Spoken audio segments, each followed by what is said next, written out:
Well, hello. My name is Sese Bennet, and we're going to talk a little bit about cloud security and introduction to FedRAMP. So before I get into my talk, I just want to kind of get an idea of maybe some of the background of the audience. How many of you folks here are familiar with FedRAMP or have done business with FedRAMP? One person? Okay. A couple of guys may have heard of it. Heard of it before? Okay. Good deal. How many people here have heard of cloud? No, I'm just kidding. All right, so we do have some folks that are familiar with cloud, and we're going to talk a little bit about cloud security, and we're going to talk, then we're going to sort of transition into the FedRAMP. So I'm not going to spend a ton of time on cloud, because I'm sure that you've probably seen 5 more cloud presentations in your lifetime already than you probably want to ever admit. So but we're going to talk a little bit about it just to set the background, and then we're going to talk a little bit more specifically about FedRAMP, what the FedRAMP program is, kind of how it works, and maybe how you can benefit from it if you're interested in FedRAMP. Okay. A couple of quick background things. Again, my name is Sese Bennet. I'm with LBMC Information Security and Risk Services. We are a security-based company based out of Nashville, the Brentwood area. So if you've ever been to Brentwood, you probably rode by the business car offices there. So they were kind enough to ask us to come up and to present here in Louisville. So we're privileged to be here, and thank you for attending this presentation. We hope you get some good information out of it. So, what is cloud? This is kind of the generic explanation of cloud, but basically cloud is scalable, flexible IT services, and people are interested in cloud for a lot of different reasons. Some people are interested in cloud because they want to use technology that they can scale up very quickly and scale down very quickly based on their needs. And a lot of people take advantage of it because of the economies of scale. So you probably use cloud, you use it in your business, you probably use it in your personal life. If you use Facebook, if you use Twitter, things like that, you use cloud. So we're going to talk a little bit about it and kind of how it really has a lot of benefits, but it also has some security risks that we have to be aware of as well. Okay. So this is the obligatory cloud overview slide. So let me talk a little bit about just this slide, because I want to give you an idea of kind of what we're going to be talking about when we talk about FedRAMP. When you think about cloud, cloud comes in a couple of different models, obviously. There's a public cloud, there's a private cloud, then there's kind of hybrid versions in between those two different types of cloud. Public cloud is the public stuff that you're used to seeing, you know, like your Facebooks and things like that. Private cloud may be cloud that you deploy within your organization. So if you, inside of your organization, you're looking at being able to roll out something quickly, being able to store lots of data in a very cost-effective way. And then cloud may be something that you may be interested in, or maybe something that you've looked at in the past. Okay? And then hybrid cloud is really kind of a version between the two. Being able to use it sometimes for public and sometimes for private, but being able to deploy cloud quickly to really realize those benefits of cloud. And you can see some of the pros down here at the bottom. I cut the bottom of the slide off, but cloud, some of the pros are it's on demand, it's scalable, it's elastic, so it can shrink and grow as it needs to. Low entry costs. It's really simple to go to the cloud. If you decide that you want to go out and go to the cloud, you can go to Microsoft, to Google, or Amazon. You can stand up services in about 10 minutes. It just depends on what you want to do. Now, obviously, that 10 minutes is not going to give you the time to look into the whole security aspects of it, to kind of do the planning that's associated with that you should do when you look at cloud, but it's very fast. You can do it very quickly, low entry cost. Choice and agility, there's tons of cloud providers out there. You guys know the big names and some of the choices that you have out there. And then the last one down there is disaster recovery. It's always a nice feeling to know that your data is being backed up, it's redundant, you have that ability to recover in case of a disaster. Okay, so let's talk about some of the types of cloud services. There's infrastructure as a service at the bottom, okay? Something that you migrate to or you build upon, or you migrate to and then you build upon it with platform as a service, and then software as a service. Okay? So when we talk about infrastructure as a service, we're talking about the basis of how the cloud is built. It's things like networking, security, business disaster recovery, business continuity, system management, things like that. It's really kind of the basis of how, it's really the same basis that you would build your regular network on, except it's in the cloud now. And when we talk about platform as a service, application development, decision support, web support, and things like web streaming videos. Those are all platforms that you can build upon, and those are all platforms that we use a lot every day. The previous presentation, the gentleman was talking about his daughter in the Bahamas and streaming videos and everything. We use the cloud so much nowadays, we almost take it for granted. We don't even think about it. It's just something that we do, especially the younger generations. And then up top, software as a service, something that we consume. Email, CRM, collaboration tools, ERP. If you use Salesforce, that would be an example of software as a service. So these are just the three kind of main areas that when we talk about cloud, then those are the three main areas that we talk about. Now, the interesting thing about these three areas is that on each of these three levels, there are security concerns, security considerations that you have to think about. There's obviously security around infrastructure. There's security around how you build out your applications.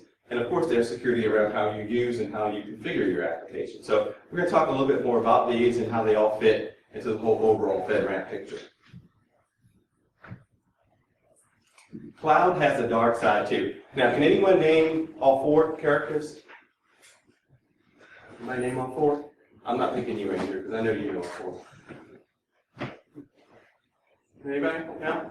Okay, I'll give you guys some time to think about it. We'll come back to it. I know everybody knows that the person over there on the I guess would be the far right? Who's that one? Darth Vader, right? What's it? Sese. Yep. This was the one that usually gets everybody. Who's that? You got it. You got it. Very good. And of course, last guy. He's the most recent one. You guys look at it? All right, somebody Google it. I know you guys will Google it. Somebody Google it and tell and figure out who that is, and we'll get you a little prize or something. All right. So, did somebody say it? Yeah. Okay. You got it. All right, you guys weren't Googling fast enough. All right. Okay. I'll get you something. All right. Cloud threats. So again, the cloud does have a dark side. So it's not, it's not all rainbows and unicorns. There are dark sides to the cloud, and these are some of the just primary areas. And I'm going to talk a little bit about these very briefly. And then we're going to get a little bit more into the how we can mitigate some of these things. So when we're looking at cloud, there's a lot of different types of security risks. Data loss in a blind environment. And if you were to talk about cloud 5 years ago, that was probably one of the main things that the security guys felt uncomfortable with. I'm taking data outside of my network, I'm putting it somewhere else, and I can't see what's happening to that data. I don't know. They could be doing anything with it. They could be securing it, or worse, they could be not securing it.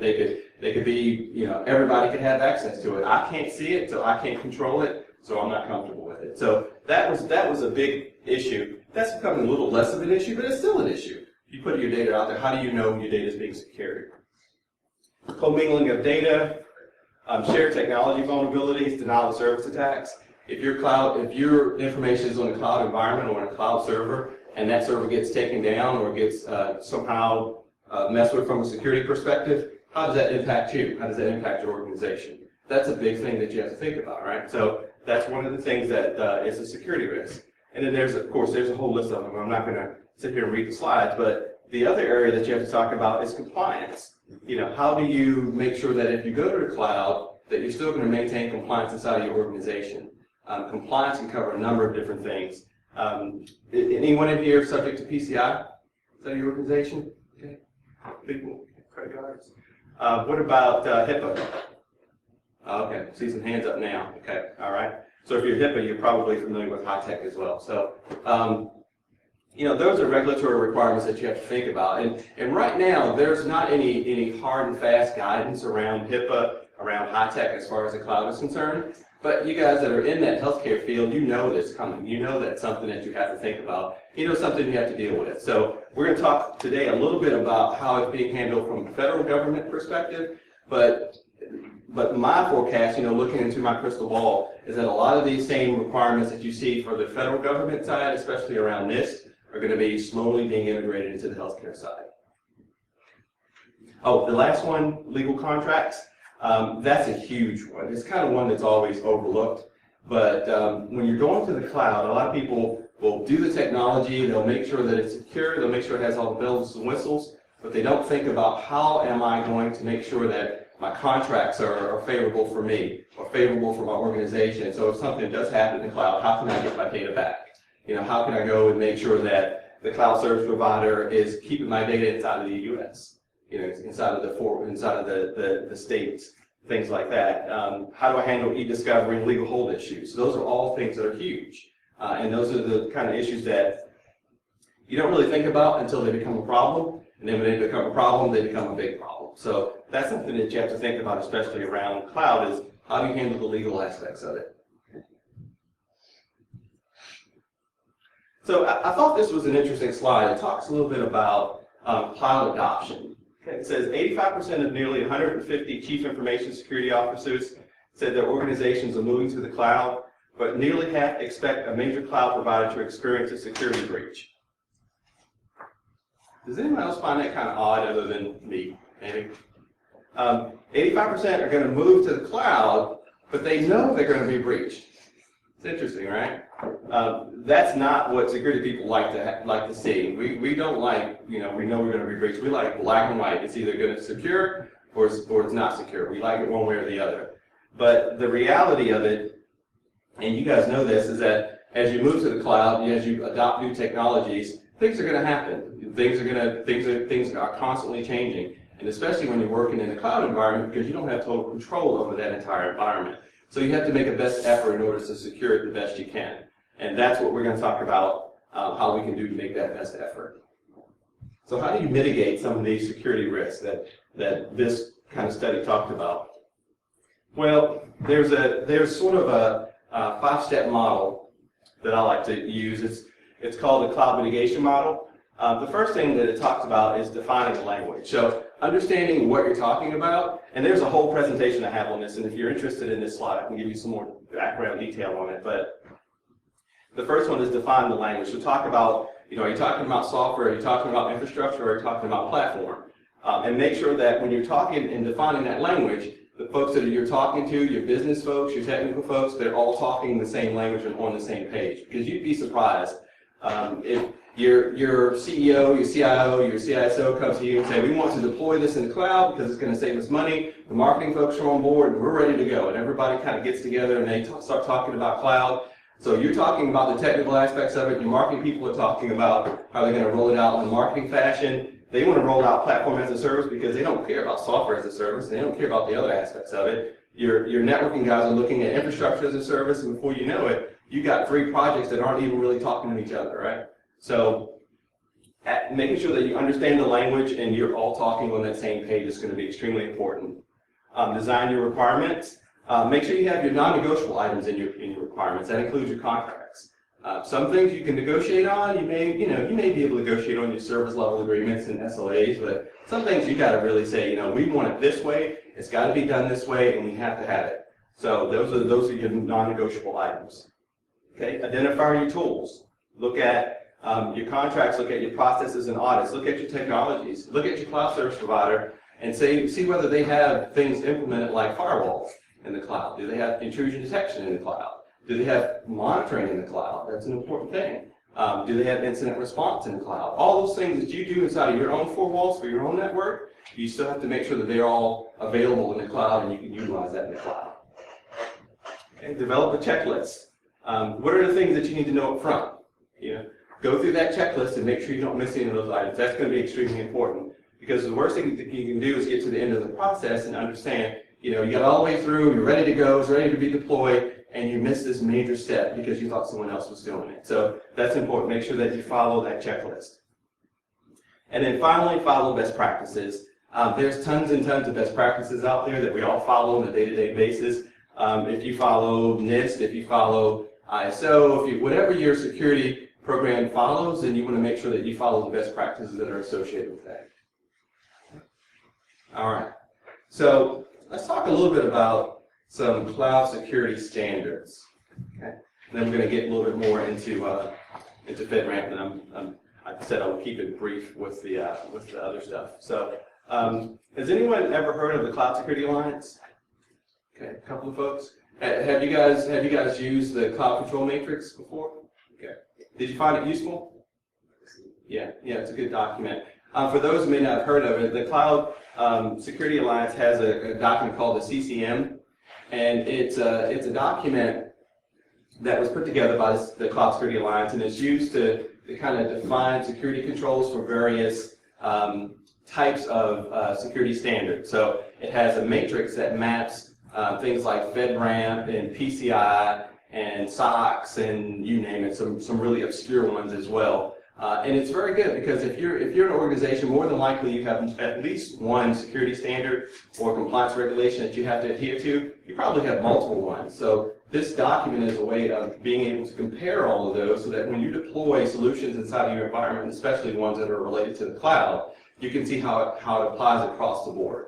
Okay, so it can save you a ton of time. It also can help you to build out a security strategy about how you want to attack those various compliance requirements inside of your organization. So I encourage you to go out and check it out. There's the URL to get to it. And again, it's called the Cloud Control Matrix. I think it's version 3.01 now, somewhere around there. Okay. All right, and FedRAMP. This is kind of the star of the day, what we're going to talk about here in just a second. So FedRAMP is a certification process, and we'll talk more about kind of where it came from and its history and everything, but if you want to go out and check it out, it's www.fedramp.gov.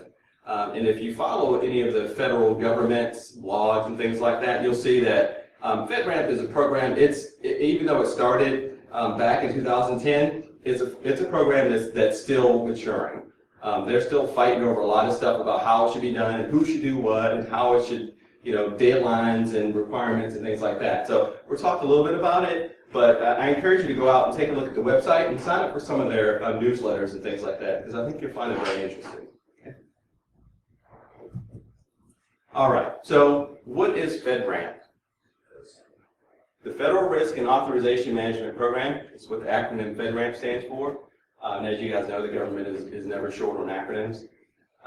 It's a U.S. government program created to standardize how the Federal Information Security Management Act, or FISMA, apply to cloud computing services. I forgot to ask, is anyone here subject to FISMA? Does anyone here have any FISMA? We have one person? Okay.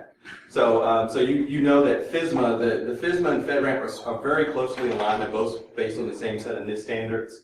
And you can see that this whole FedRAMP program was developed in cooperation with NIST, with the Department of Defense, with GSA, and with Department of Homeland Security. So it was a program that was put together to address a number of needs, and we'll talk a little bit more about some of the key dates and what the program is built to do.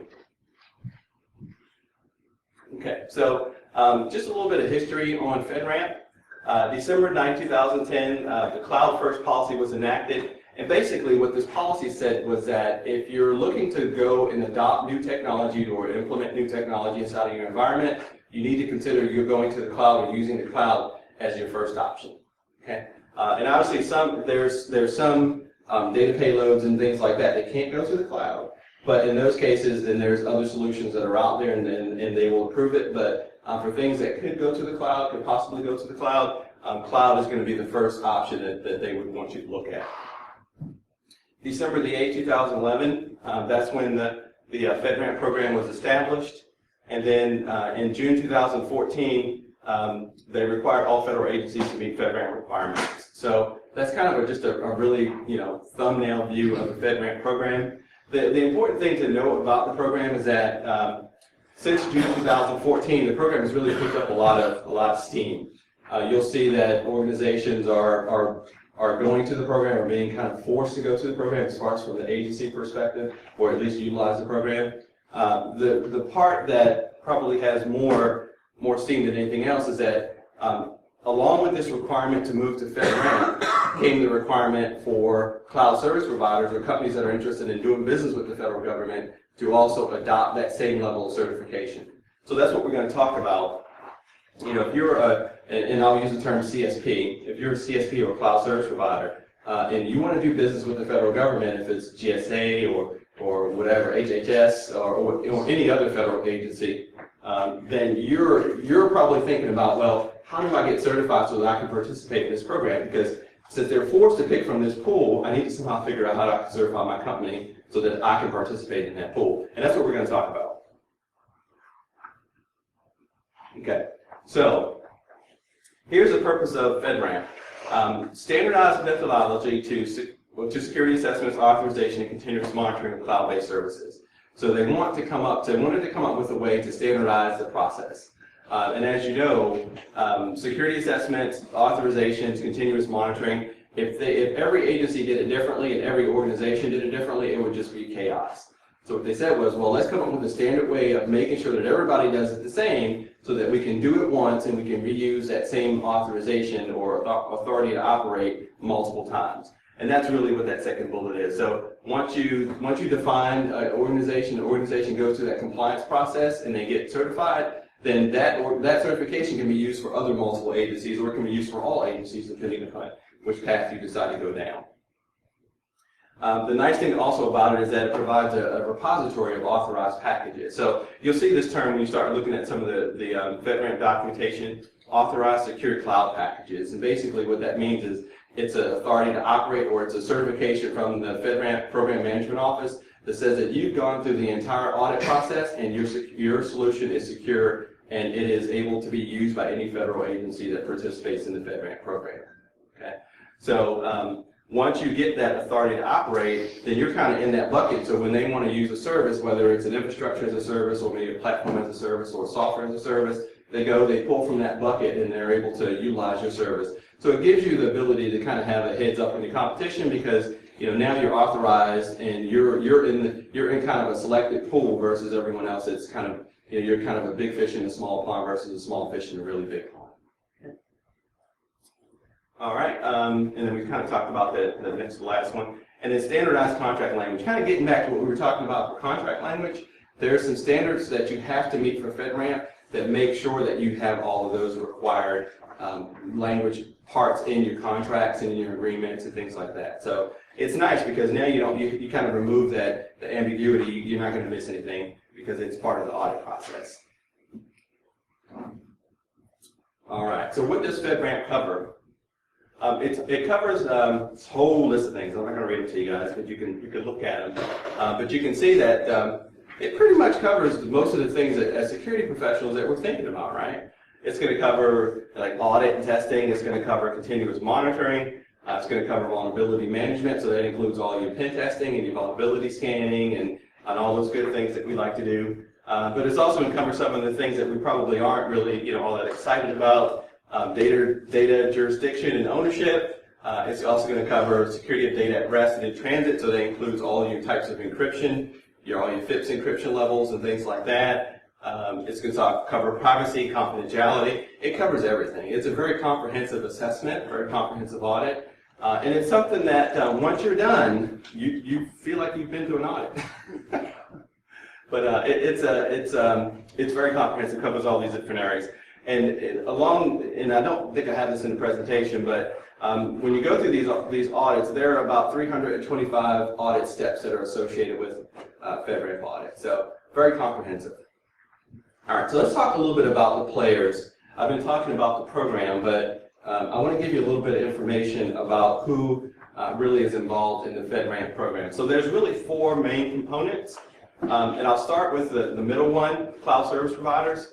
Cloud service providers, those are the clients that are interested in doing business with the federal government.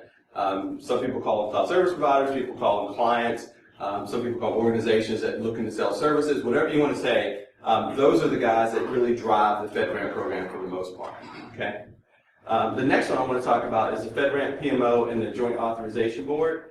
The PMO stands for the Program Management Office. That's an organization that's run by the FedRAMP group out of DC. And then the JAB, Joint Authorization Board, that's another group that's run out of the FedRAMP office, and they do really two different things. The FedRAMP PMO kind of organizes and runs the FedRAMP program, and then the FedRAMP JAB is a group of those organizations that I showed you on the first slide that came together and they authorize different packages. So once we get through an audit, then the audit results go to the JAB, and then the JAB is the final say on whether they feel that that audit package is sufficient and has all sufficient controls in place. Okay, we'll talk a little bit more about those in just a second as well. Down here at the bottom, the 3PAOs. 3PAOs are really the organizations that do the audits. Okay, they're the ones that conduct audits. 3PAO stands for Third Party Assessment Organizations. And then basically, they're the ones, they work with the cloud service providers to provide the audits. So they come in, they do the audits, and once they're done providing the audits, then the results from the audits are sent to the FedRAMP PMO and the FedRAMP JAB. Okay?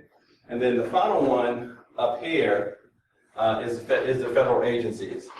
So the federal agencies are really they're the clients. They're the ones that the businesses are looking to do business with. Federal agencies have their role in the entire process is that they're the ones that go out and they work with the cloud service providers to look for services. So if you have a service, if you provide backup in the cloud. So the federal agency may say, you know, we need a company to come provide backup in the cloud. They look for a cloud service provider. The cloud service provider goes out, they find a 3PAO, they get their audits done, and they submit it to the FedRAMP, JAB, and PMO. So that's kind of the flow. So it kind of works from federal agencies, cloud service providers, 3PAOs, and then the FedRAMP, JAB. So it's really kind of a sort of an ecosystem of cooperation between these four components. And then once those four components are done, then the federal agency, of course, they can do business directly with that cloud service provider because they have an authorized package. Okay. Any questions on that one, that part? That's kind of confusing. Okay. All right, so I want to talk a little bit more, just a minute, about FedRAMP gap assessments and FedRAMP readiness assessments and FedRAMP audits. And if you look at it initially, you'd say, well, what's the difference between a gap assessment and a readiness assessment? Because they almost kind of mean the same thing.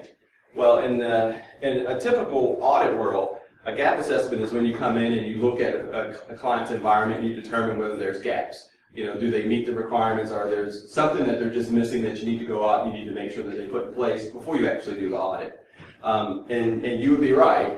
But in this case, the FedRAMP gap assessment is really, it's an informal, more of an informal assessment that can be done by any organization. You can do a gap assessment internally yourself if you like. But it's one of those things that you can have that conducted yourself, or you can bring in your favorite audit company or your favorite technology company or your favorite partner, and they can do that gap assessment, but it's more of an informal process. Okay? Now, when you get down to the FedRAMP readiness assessment, that's more of a formalized process. That's actually part of the audit. This is kind of the precursor to number 3 of the FedRAMP audit. And I'm going to talk about all 3 of these in more detail, and I'm going to give you some information and some background on this that may help you if you're looking at going down this path. Okay, so the FedRAMP gap assessment, the initial step in determining where gaps may exist inside of your environment. So it's the first thing that you would want to do. If you're interested in FedRAMP, do a gap assessment, because with 325 controls, you know, you don't want to go through that twice. You probably want to do it once and get it done and over with. So do a gap assessment, understand where your vulnerabilities are before you actually start going down an audit path. The gap assessment evaluates documentation, processes, procedures, and technology. It's also a consulting engagement, so it's separate from the readiness assessment. It's not something that's part of the readiness assessment. It's not something that gets sent in with the audit results. It's something that you do completely separate. So if your organization is 95% there, then you probably have a very short gap assessment. If your organization is 10% there, then you have 90% of work to go do. But no one's going to know about that 90% of work except you in your organization, so when you go and you remediate those gaps. Okay? We talked about it does not have to be performed by a 3PAO. If a 3PAO performs the gap assessment, then they can't do the readiness assessment or the audit. Okay, so that's important. So a lot of times you'll have favorite relationships with the organization or 3PAO, but they can't. They have to bring in someone else to actually do the readiness assessment, because if they don't, then it becomes an independence issue, it's a conflict of interest that the FedRAMP PMO does not allow. Okay, and of course, there's no time frame associated with your gap assessment. You can do it; it can be as short or as long as you like, or you can do it whenever you like. Okay. So let's compare. Oops, got to slide out of order. Oops, sorry. Hang on, let me go back.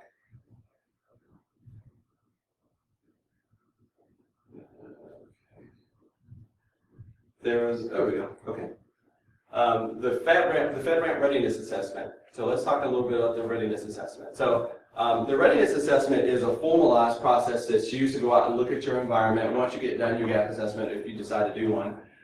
But it's really part of your audit. So it's kind of a precursor to your audit. So if you're interested in going down to do the full audit, then you have to do this first. And basically what this is, it's a process of going in and looking at your environment and determining whether you have the capabilities in place versus the documentation. Okay. So what that means is that early on in the FedRAMP program, in its history, Many organizations were submitting their packages for review, but the organizations had all their documentation done. I mean, the documentation was stellar, but they had nothing implemented. They had no two-factor implemented. They didn't have security controls implemented. Half of them didn't even have policies and procedures implemented around passwords. So, the FedRAMP PMO looked at this and they said, you know what, we're not going to spend our time evaluating all these and going back and forth with these companies anymore. So what we're going to do is we're going to have this readiness assessment process that front ends the audit. So what this does is basically it forces the cloud service provider to create a document that's done by the 3PAO that basically says that we have all the capabilities in place. You know, we have the ability to do two-factor authentication. We have the ability to do encryption. We have the ability to do backup disaster recovery and things like that, and it goes down the entire list. And that's something that's done early on in the process. So the FedRAMP PMO and the JAB, they look at this document and they determine whether you're ready to proceed through the rest of the FedRAMP process. Because, and if you think about it, it really is a benefit to the CSPs, the cloud service providers, because you don't want to start this process and get all the way through it to the end and find out that you don't pass. You know, that's a lot of work. It's a lot of time, and it's probably an impact from a business perspective. So when you get through this process, which takes about 4 weeks, you'll know whether you're to a point where you're going to likely go through the rest of the FedRAMP audit process successfully. And that's what this is meant to do, is really kind of meant to be a gauge to the three CSPs, but also kind of an indicator to the rest of the FedRAMP PMO that you're likely to get through the rest of this process successfully. One of the benefits of this FedRAMP readiness assessment is that once you're done this and you pass the readiness assessment portion, your company name is put up on the FedRAMP website as being FedRAMP ready.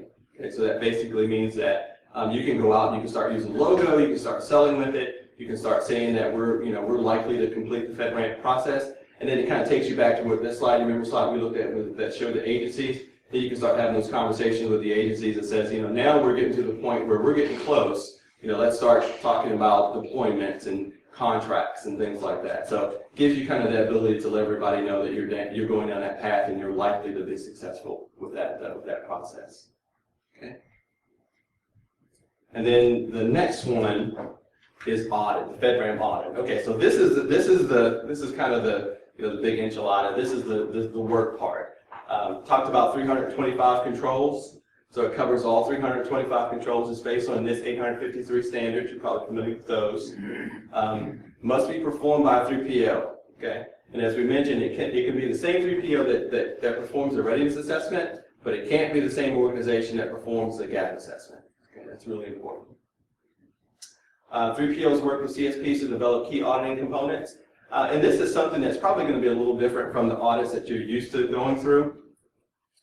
In this case, the 3PO actually sits down with the cloud service provider and they develop the test plan together.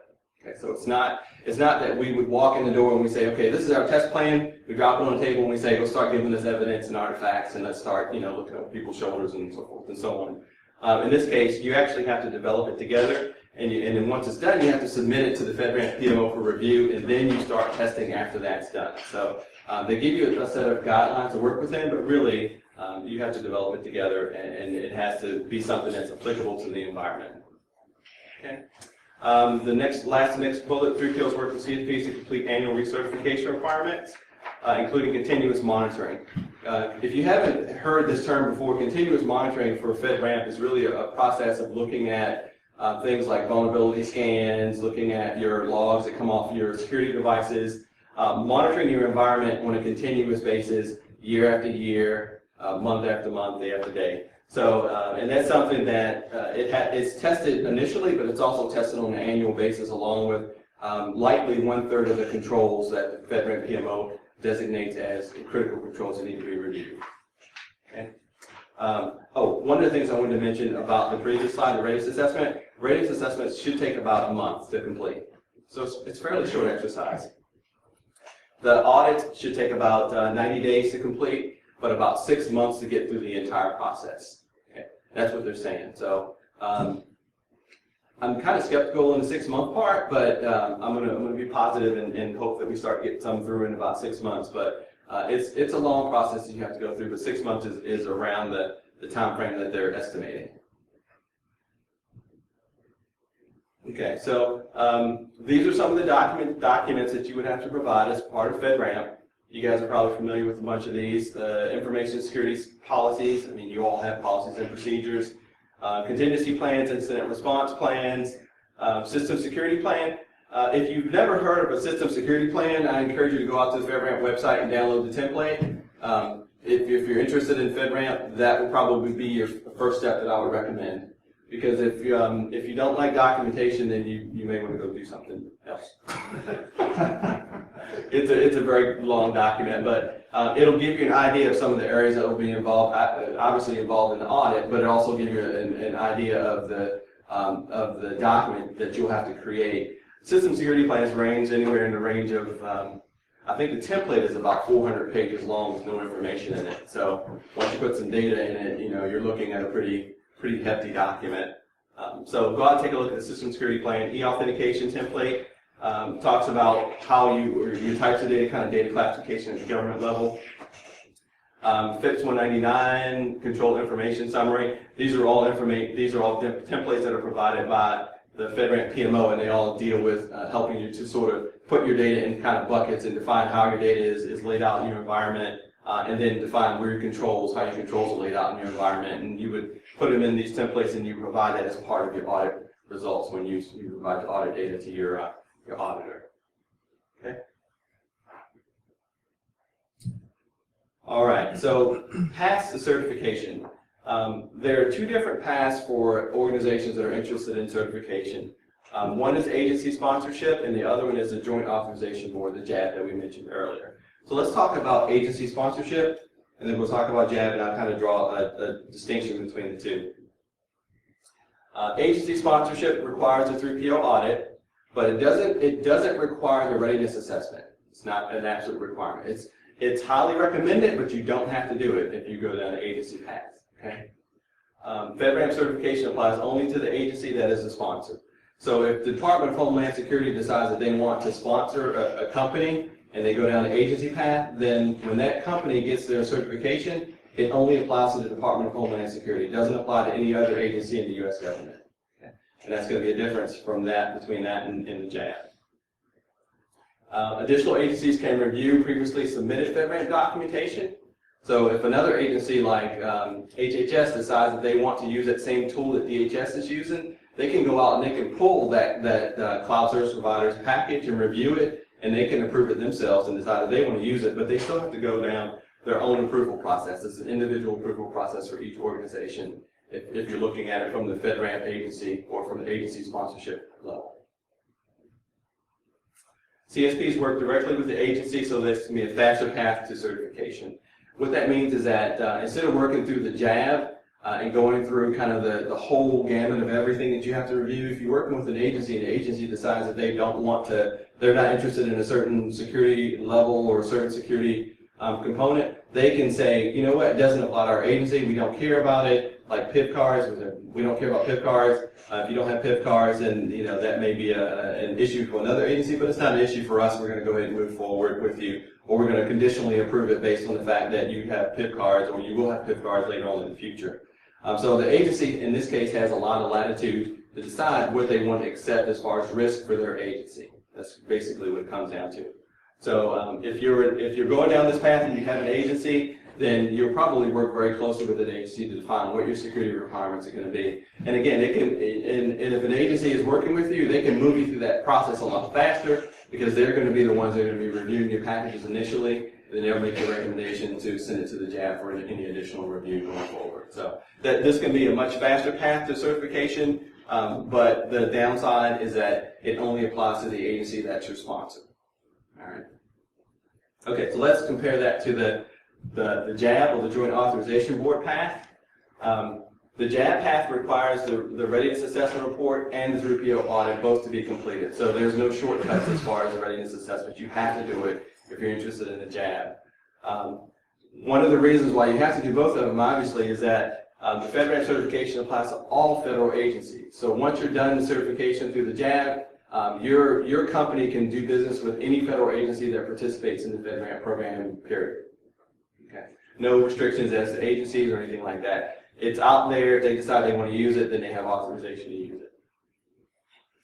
Once a FedRAMP certification package is submitted, the FedRAMP PMO makes a determination if the submitted package qualifies for certification evaluation. Okay, so this is a gotcha for the FedRAMP or for the Joint Authorization Board.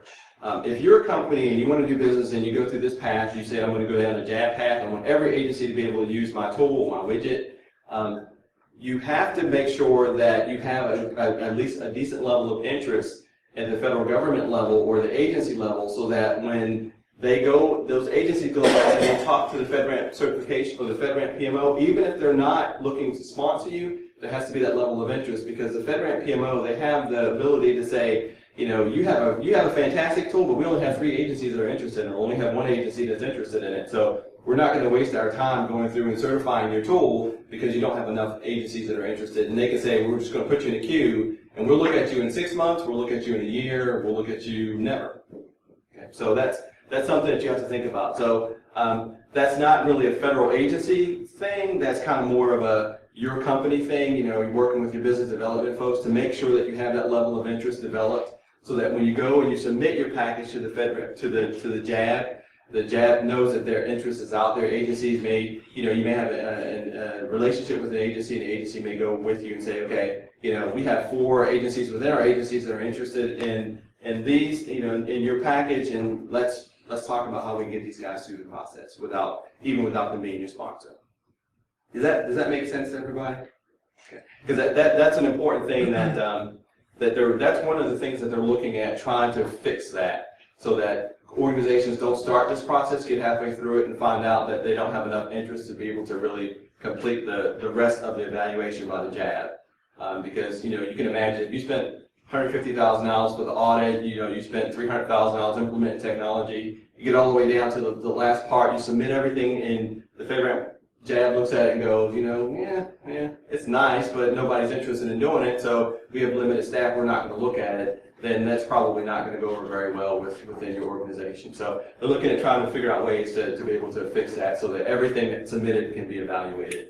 But right now, it is a queue. They have a queue, kind of an informal queue, and if you don't qualify, then you know that you know, you're not going to get evaluated.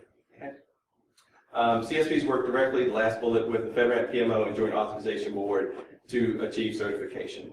Okay. So you work directly with PMO, you don't work with an agency, and that's what you need to do for certification. Okay. Any questions on that one? All right. So key takeaway points. Cloud is here to stay. It presents some unique challenges, but it's a technology that we've kind of grown accustomed to. We know that it's going to be something that's not going to go away. It's something that we use every day. Traditional security models that we're typically used to implementing inside of our own 4 walls really don't cover all of the security requirements around cloud. It's different. Cloud is a different environment. We just have to adjust ourselves to be able to do that. And we have to adopt security best practices in order to make that happen. Security best practices that are specific to cloud security. For organizations that are interested in expanding their market to the federal government, FedRAMP is a program that you should be looking at right now. Okay? That may change in the future, but right now it's the best option out there for repeatable processes. It's what federal agencies are looking at. It's the mandate that they have, and it's what really kind of provides that standards around language, approach, tools, checklists, and best practices. So even if you're not looking to go to the cloud right now, as far as from the FedRAMP perspective, I still encourage you to go out and look at the NIST 853 standards, look at the FedRAMP requirements, because it only can help your organization if you're doing any kind of business in the cloud. Okay. All right. My report comes to the conclusion that cloud technology is of no use to this company. I'll upload it to Dropbox so you can take a look at it. That's one of my favorite slides. But yeah, it's everybody uses it. We all kind of deny it, and people say that, you know, it has no benefit, but we all have our lives in the cloud, whether you want to admit it or not. Any questions? No? Okay. All right, and here's my contact information. If you do have any questions, feel free to give me a call, or you can search me on Twitter or Google. You'll find we have a bunch of information out there about cloud and cloud security. But thank you for the opportunity. I appreciate it. And if you guys again have any questions, feel free to let me know. Thank you. And I think you got like 3 minutes to go mill around, or 4 minutes.